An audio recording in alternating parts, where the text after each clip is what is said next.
Congolaises, Congolais, chers compatriotes, je me suis adressé à vous en date du 18 mars dernier pour vous annoncer les décisions que j'avais prises après le Conseil des ministres extraordinaire que j'avais présidé en date du 17 mars 2020. Ces décisions relatives aux mesures à adopter face à la pandémie de coronavirus me semblent à ce jour pas suffisamment suivies par la population, alors que nous venons de franchir le cap de 45 personnes déclarées contaminées avec un cas de guérison et 3 cas de décès dénombrés.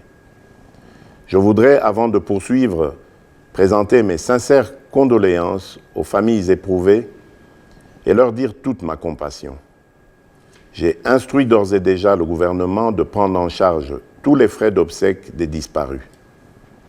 Ces 3 cas malheureux viennent nous rappeler, s'il en était encore besoin, que le coronavirus est très dangereux et n'a toujours pas trouvé de remède, et que le seul rempart pour tout le monde demeure le strict respect des mesures que je vous ai annoncées le mercredi 18 mars. Mes chers compatriotes, je le répète, la situation inédite que nous traversons actuellement va notablement bouleverser nos habitudes et nos modes de vie. Aucune tranche d'âge n'est épargnée. Nous devons tous nous armer d'un solide esprit de résignation et abandonner toutes activités incompatibles avec les mesures et les recommandations du gouvernement qui ne doivent en aucune occasion se trouver ruinées. Chers compatriotes, alors que voici 3 semaines, notre pays comptait un seul cas malheureux avéré dans la ville de Kinshasa, des nouvelles alarmantes nous sont parvenues du Haut-Katanga au soir du dimanche 22 mars pour nous annoncer la découverte de cas suspects, provoquant ainsi un affolement général. Je voudrais informer la nation tout entière qu'après analyse des échantillons des 2 cas de Lubumbashi par le laboratoire INRB à Kinshasa, ceux-ci ont été testés négatifs. Il sera procédé à l'analyse du 3e échantillon attendu dans les heures à venir. Je tiens à encourager la population de la ville de Lubumbashi pour la discipline qu'elle a observée depuis, ce qui doit être valable pour l'ensemble de notre pays en respectant les gestes barrières énumérés par le ministère de la Santé. Toutefois, au regard de la tendance de la propagation de la pandémie du coronavirus, je ne doute point qu'un émoi effroyable gagne de plus en plus nos populations et qu'il faille, par conséquent, renforcer les mesures prises le 18 mars 2020, tout en intensifiant les campagnes de sensibilisation, non seulement du gouvernement, mais aussi de la part de chacun de nous, en donnant la bonne information.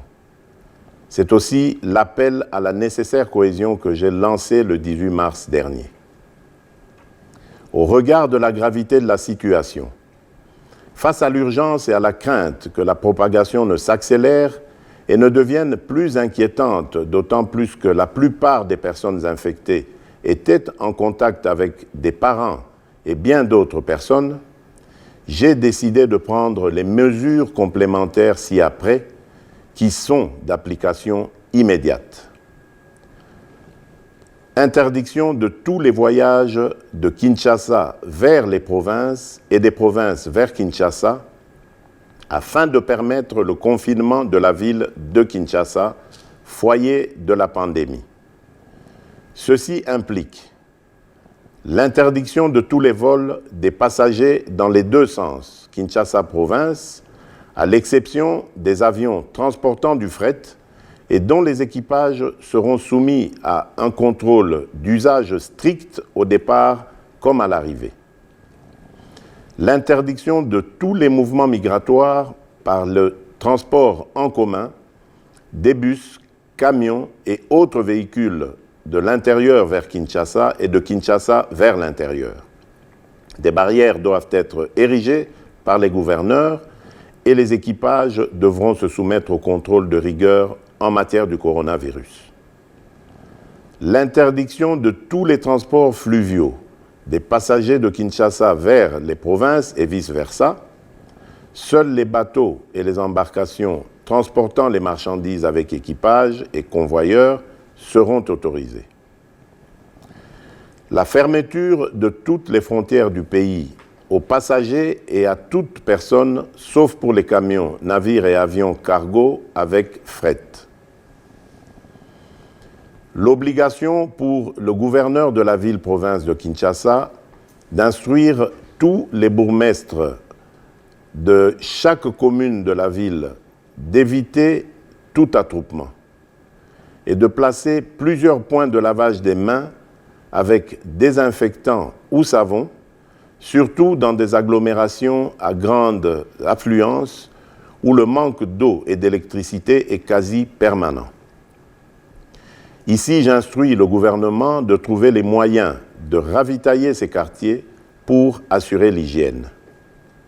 En même temps, il faudra multiplier les points de lavage des mains à l'aéroport international de Njili et appuyer les équipes de la RVA et de la DGM pour que nul n'échappe au contrôle d'hygiène.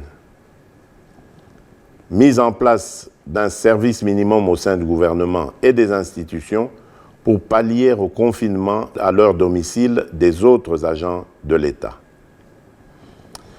Chers compatriotes, alors que des pays tentent de trouver une solution dans l'utilisation de la chloroquine pour combattre le coronavirus, l'usine pharmaceutique Pharmakina, installée à Bukavu, dans le sud Kivu, a rendu public un communiqué en solidarité relatif à la possibilité pour elle de produire des comprimés et des injectables de l'hydroxychloroquine.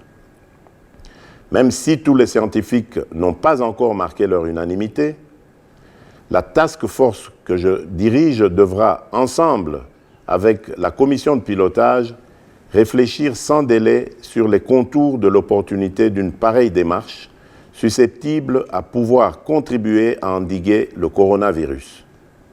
Il est urgent, en effet, que soit produite une quantité industrielle de la chloroquine qui semble avoir montré son efficacité jusqu'à ce jour dans certains pays. Dans le même ordre d'idées, j'instruis le gouvernement d'étudier le souhait des opérateurs économiques et autres partenaires qui se sont proposés d'inonder le marché de Kinshasa de vivres de première nécessité et de produits pharmaceutiques jusqu'en mai prochain et d'y réserver une suite favorable avec diligence. Je lance un appel à la solidarité nationale de tous les opérateurs économiques ainsi que d'autres pays et organismes qui conduira à la mise en place d'un Fonds national de la solidarité contre le coronavirus qui restera ouvert à tous les potentiels bienfaiteurs. Chers compatriotes, le coronavirus n'a besoin ni d'un passeport, ni d'un visa, ni d'une carte d'électeur pour circuler chez nous. C'est nous qui circulons avec et qui devons comprendre que nous nous trouvons dans une situation de guerre face à un adversaire invisible. Une guerre asymétrique aux conséquences désastreuses que nous pouvons éviter. Et dans une période d'épreuves et d'incertitudes comme celle que nous traversons, il est nécessaire que chacun soit appelé à prendre au sérieux cette pandémie et à observer toutes les mesures décidées. Bien obligé, je réquisitionnerai les unités de la police nationale congolaise et celles de nos forces armées afin d'organiser des patrouilles mixtes pour faire respecter ces mesures pour le bien de tous. J'en appelle une fois de plus à l'union sacrée de la nation, car c'est ensemble que nous nous en sortirons. Je tiens à remercier les bureaux des 2 chambres du Parlement qui ont participé à la réunion interinstitutionnelle que j'ai convoquée ce lundi 23 mars 2020 pour leur esprit patriotique et la célérité avec laquelle ils ont examiné positivement les mesures que je viens d'annoncer. Enfin, devant la gravité et le caractère dangereux que comporte cette situation, je décrète l'état d'urgence en tenant compte de la situation sécuritaire qui prévaut en ce moment dans notre pays en rapport avec la pandémie à coronavirus. Que Dieu protège la République démocratique du Congo. Je vous remercie.